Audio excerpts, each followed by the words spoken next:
Welcome to Inside the Collective, where we dig into the thinking behind how people work. A quick note before we get started, this is one of our origin sessions. 6 early conversations recorded when the show was still finding its shape. It's grown since then, but the thinking in these still holds up. If you want, jump to Season 1, Episode 1, or stick around for this origin session. Production's a little rougher, but the conversation's worth it. Let's get started. Hello, everybody. Welcome to Inside the Collective, the show where we connect with people who are not just shaping their industries, but reimagining how we live and work together. Today, I'm joined by Nathan Bell. Most of you already know him because he's the one who brings us into the fold through that onboarding process at Carrot Collective. But his story runs much deeper. Over the last 2 decades, Nathan has worked at the sharp end of creativity, business design, and innovation, from Clemenger and Saatchi to leading agencies across Asia and Australia. Now, as co-founder of both the Carrot Collective and AI Create, Nathan is helping shape the future of creative work by connecting global talent and exploring what happens when human creativity and artificial intelligence meet. Nathan, welcome to Inside the Collective. Thank you, Bradley. A very strong beginning. May it continue. Awesome. We're going to do rapid fire warm up. This or that. City or countryside? Countryside. Fly My Pretties or Fat Freddy's Drop? Oh, well, that's just ridiculous because they're kind of a mixture of both. Fat Freeze Drop. Me too. Big picture or details? Annalisa can attest to this. That's very difficult. Details. Early mornings or late nights? Oh, God. That's so easy. Early mornings. You've changed since we first met. All right. You've spent some years in big agencies. What are the lessons from that time that still shape how you work today? I think one of the things for me is probably watching how agencies were kind of designed and have been kind of designed over the years is probably had a massive impact on really how we're designing the Carrot Collective. I think most agencies I've worked in and been asked to lead are defined by ultimately what they make. We're a social agency, we're an experiential agency, we're an architecture firm. So when a brief comes in that doesn't fit, the specialism, agencies either turn it down or they force fit their team to deliver something that they're kind of mostly good at, because they don't want to say no to the revenue. And I think that's probably, that experience has contributed to us, building and designing a system that can deliver any output anywhere, anytime, because of the access to talent ultimately. And the fact that I think the biggest learning is that, you never, traditional agencies have always built their value around owning the best people. Whereas what we're doing is building a system around the ability to access great talent. And I think in a world where talent wants flexibility, client needs speed, briefs are really diverse, ultimately I think access wins over ownership. What was the moment that you realized that you wanted to build something different that wasn't a typical agency? Oh, I remember that specifically. I was sitting on a beach, not Cable Beach. I was sitting on a beach far north Queensland, and David Webster called me and he said, "Can I speak to you about the Carrot Collective?" And I was like, "Yep, this is a really good time." He's like, explained it all kind of to me, and because I was thinking about what next after leaving my previous studio that I'd built up, and I was looking for freelance work, and I was wondering how I was going to find enough work to fill my pipeline. And David talked about this idea of access, not ownership. He talked about community. He talked about an ecosystem. He talked about the ability to access work from all over the world.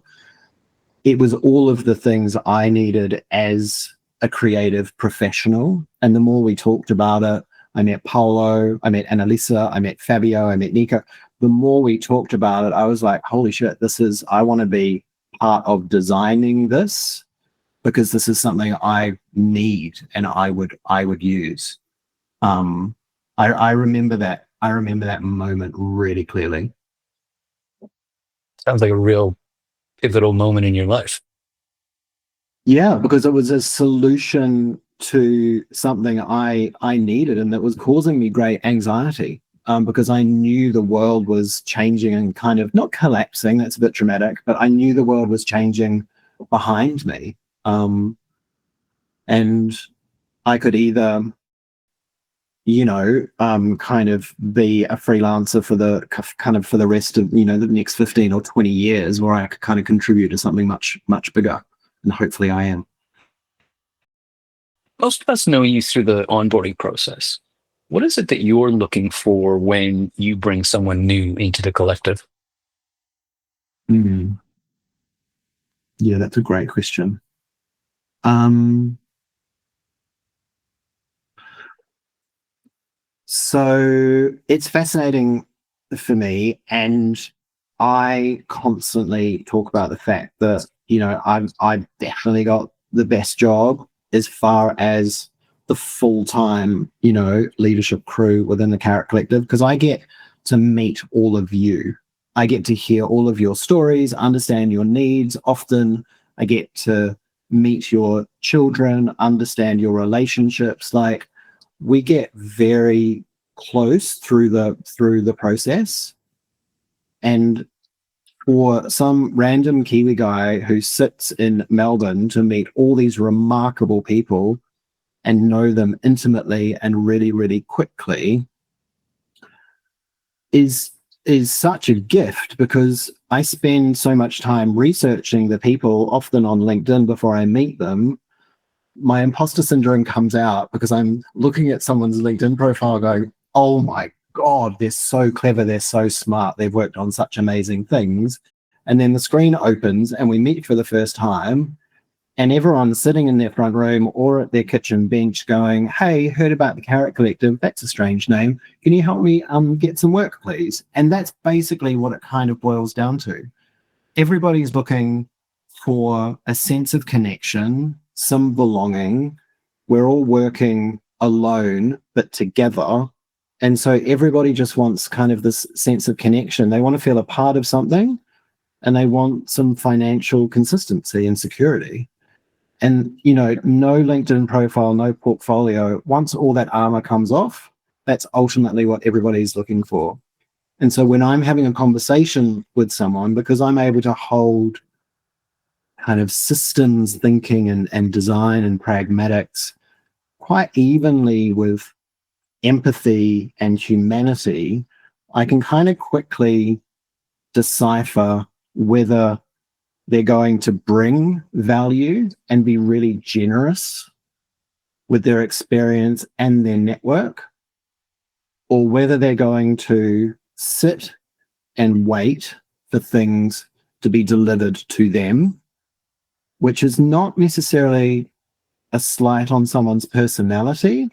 It's the reality of how we've been designed, after a career, often coming from agencies, studios, consultancy land. We sign up to something if we're going to get something out of it.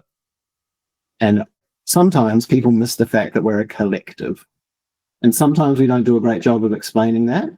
You've covered a lot of my next question, but I want, like, I love how you're positioning that. I'm just curious.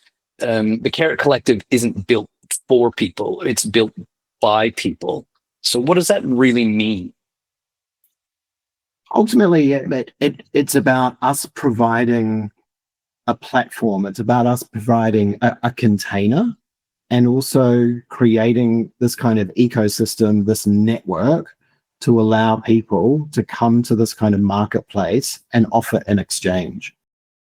So the partners that are particularly successful at the Carrot Collective are those that are most generous. They're the most generous with their network and their contacts. They're most generous with their time, and they understand that this is an imperfect ecosystem as well.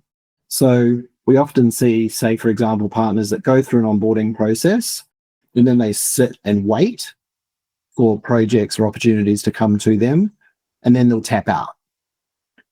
And that is part of a pretty well documented kind of filtering process by us. The ones that remain are the partners that turn up to the town halls, that engage in Heartbeat, that actively go out and kind of meet other partners who they find interesting or who they're interested in. And that's when the entrepreneurial spirit and things start to happen and the trees kind of get shaken.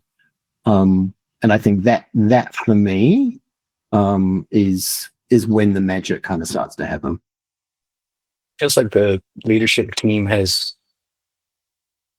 accepted a natural attrition as part of the process of getting the best carrots to rise to the top, if you will. Yeah, because this is about being entrepreneurial. I mean, the community aspect that Astrid designs and executes so beautifully is a really important component of the Carrot Collective. It's only one half, though. We're not all here just to meet interesting people and have some fun. We're here to, make some cash. That's the second part, and the second piece of the collective. That's up to the individuals. We provide the tools and the systems and the network, all free of charge. It's the second piece requires significant action and the ability to kind of lean in. And more than ever, I love it when kind of partners reach out to me and go, I think I need some help. I don't really understand it. I need some tips. That's a brilliant thing to, acknowledge and say, like, not quite sure if I'm using it correctly. Help me out. 100%. It's a bit weird. It's a bit wonky. Like, some of the cues aren't really necessarily explicit. It's imperfect. It's an interesting paradigm, right? Because you mentioned a lot of us have come from agency land where it feels like it was a rare exception to be able to just go and walk to somebody in the management area and get insights versus here it's actually just question and answer into the collective. I'm curious, there's a real philosophical approach to what you're describing. How does that philosophy change the way teams come together and collaborate? Yeah, it's a really interesting question because it's a very different mindset. So you have to be a little bit forgiving. You have to be a bit kind of generous. You have to be quite entrepreneurial. And you have to have a certain mindset, ultimately. And I think, again, that is kind of the spirit of being a part of a global kind of collective where you might kind of all get parachuted into a project or an opportunity. Say, for example, we're not necessarily talking about a project. It might be a pitch. And you might all kind of swarm together, run really hard at a pitch. It doesn't quite work. And then you walk away and there's nothing as a result. Unlike being in full-time employment, there's always something kind of coming through. Well, there might be kind of crickets for a few weeks or a few months after that. I think it's really, really important, though, to separate, say, for example, when something hasn't converted to what an amazing opportunity. I just got to meet kind of all of those people. That particular pitch didn't work out. What could we do with it? Where can we take it? Who else do we know in the same kind of, industry or segment that we can kind of approach? That's that kind of, entrepreneurial spirit that I see a lot of. There's a real power in that network. Yeah, and for sure, it definitely takes, an investment of time, and not everyone has that amount of time all of the time, because you gotta pay the bills. You gotta chase where the money is, right? But that's also the benefit of this type of model. You can turn it on and turn it off.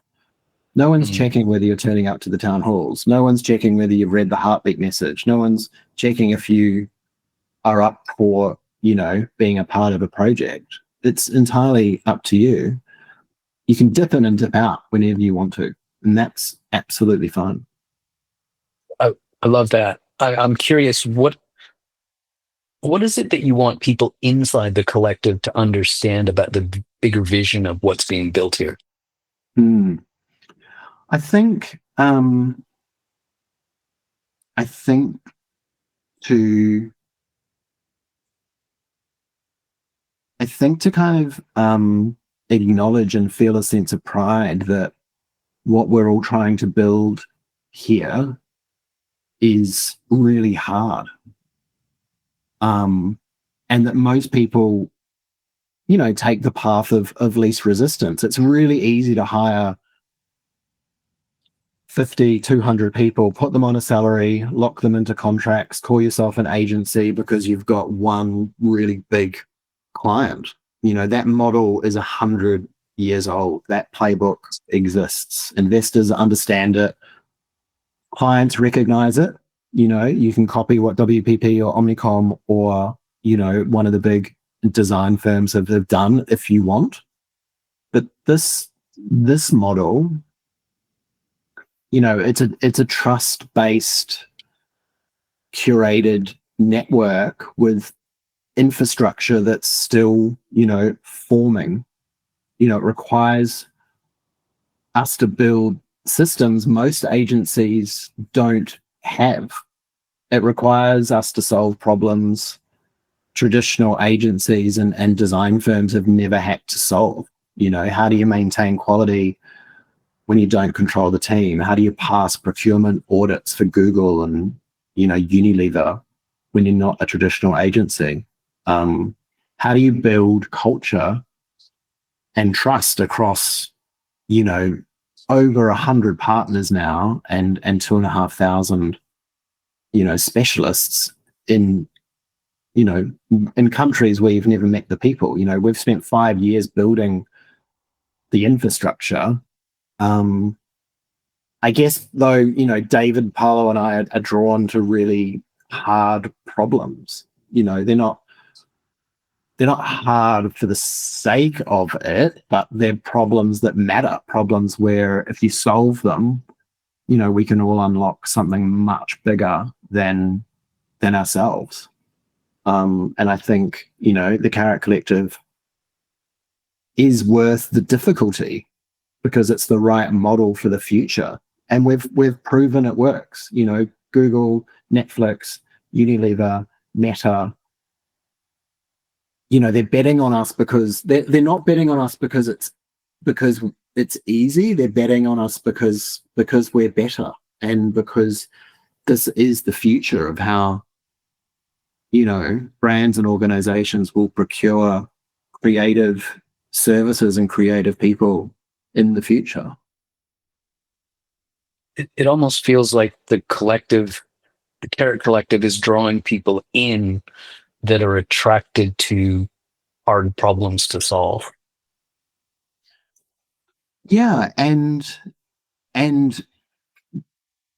wanted diverse individuals that want to be a part of multiple, opportunities and networks. The majority of partners have their own consulting gig, are part of multiple networks, do lots of different work. And that's the really interesting, powerful, richness of the Carrot Collective. Again, like I said at the very beginning, one of the powerful things about the Carrot Collective is it's not about necessarily who's in the network, but it's the ability to access the people that aren't in the network. I know with confidence that I can access certain types of skill sets with enough time because of the one or two steps removed of people within the Carrot Collective. That's enormously powerful and commercially very valuable for organizations. We're working on Netflix's new campaign, in India, launching next month, an immersive experience for Cadbury in Malaysia, developing social media kind of studios across APAC, but for Google. There's so many different things that cut across so many different creative verticals that when someone says to me, "Oh, what does the Carrot Collective do?" It's a really fucking hard question to answer. It needs to be a bloody tall building because the elevator pitch takes a while. I love that. There's so many insights in there that have my brain going, and ultimately, the one I'm going to take away is that you are the Kevin Bacon of the Carrot Collective. Do you know what? I'll take that, Brad. I've been called many, many, many things, and I will take Kevin Bacon comparison. Love that. As you should. As you should.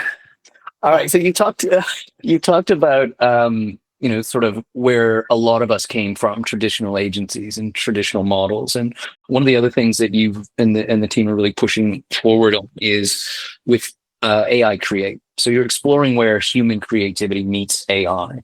What's your biggest learning so far? That everyone is everyone's unsure, everyone's uneasy, and also holding lightly at the same time the efficiency and the speed. So everyone is holding both things equally as individuals, but then almost a bit like an onion, when you start to kind of move out and you start to think about that as it impacts communities, as it starts to impact countries, as it starts to impact us, as a society. I think there's much, much greater and warranted kind of concerns. So I think it's really, really complex. And like anything, I think it's enormously powerful.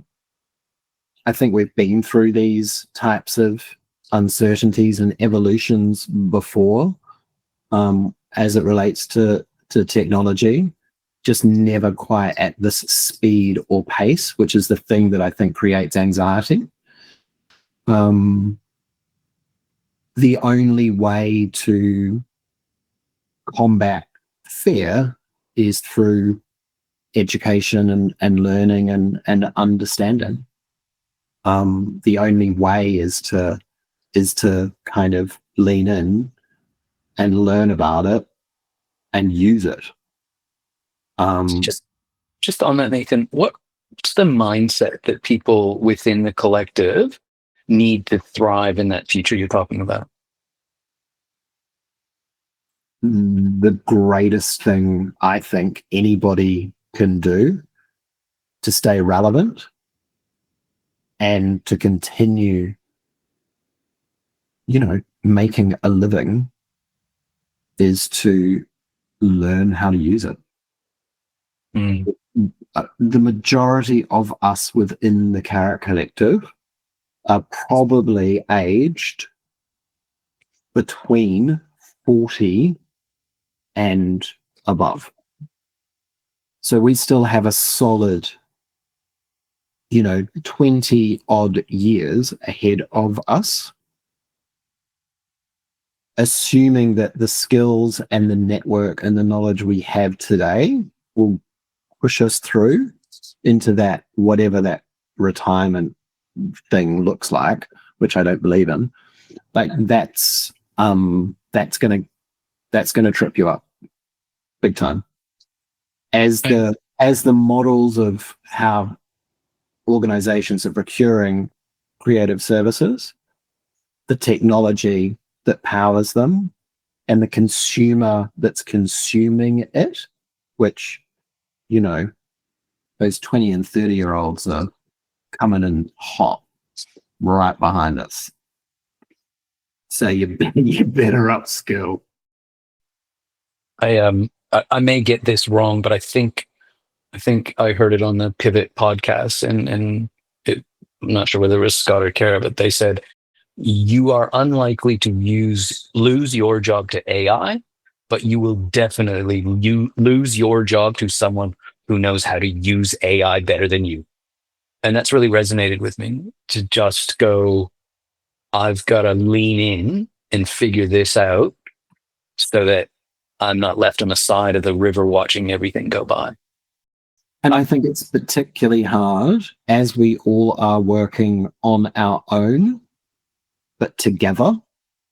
I think this is one of the big challenges we have. You know, if we were all in old traditional workplaces trying to navigate AI together, it might feel quite different.